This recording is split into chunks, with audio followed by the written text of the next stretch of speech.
नागपूर स्थित माणखटाव रहिवासी संघ आयोजित स्नेह मेळावा नागपूर येथे मोठ्या उत्साहात काल संपन्न झाला। उद्योग व्यवसाय व नोकरीनिमित्त नागपूर शहर परिसरात स्थित असणाऱ्या माणखटाव तालुक्यातील नागरिकांचा स्नेह मेळावा सौहार्द, बांधिलकी आणि उत्साहपूर्ण वातावरणात यशस्वीरित्या संपन्न झाला।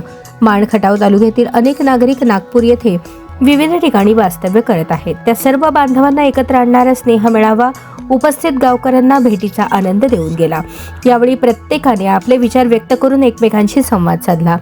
मेळाव्यात अनेक प्रश्नांवर सखोल चर्चा होऊन व्यापारी व उद्योजक बांधवांच्या उन्नतीसाठी तसेच आपल्या भागातील युवक युवतींची शैक्षणिक प्रगती, रोजगार निर्मिती, उद्योजकता विकास, वंचित घटकांचे पुनर्वसन, युवा संघटनांची मजबूती, नागपूर येथे नोकरीनिमित्त स्थायिक झालेले नोकरदार यांच्या अडीअडचणी या मुद्द्यांवर विशेष भर देण्यात आला। या प्रसंगी महाराष्ट्र राज्य प्राथमिक शिक्षक संघ तसेच माणखटाव रहिवासी संघाच्या सदस्य आणि पदाधिकाऱ्यांनी जिल्हा परिषद शाळांमधील विद्यार्थ्यांना गुणवत्तापूर्ण शिक्षण मिळावे यासाठी आवश्यक सोयी सुविधांबाबत विनंती निवेदन सादर केले।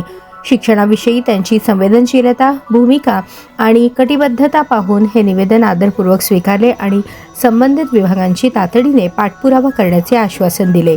सादर झालेल्या निवेदनात शाळांच्या वीज बिल समस्येपासून अत्याधुनिक सुविधा पुरवणे, विद्यार्थ्यांच्या सर्वांगीण विकासासाठीची उपाययोजना, गुणवत्ता अभियानाची गरज आणि प्राथमिक शिक्षकांच्या आंतरजिल्हा बदली प्रक्रिया सुलभ करणे अशा अनेक महत्त्वपूर्ण मुद्द्यांवर समावेश होता।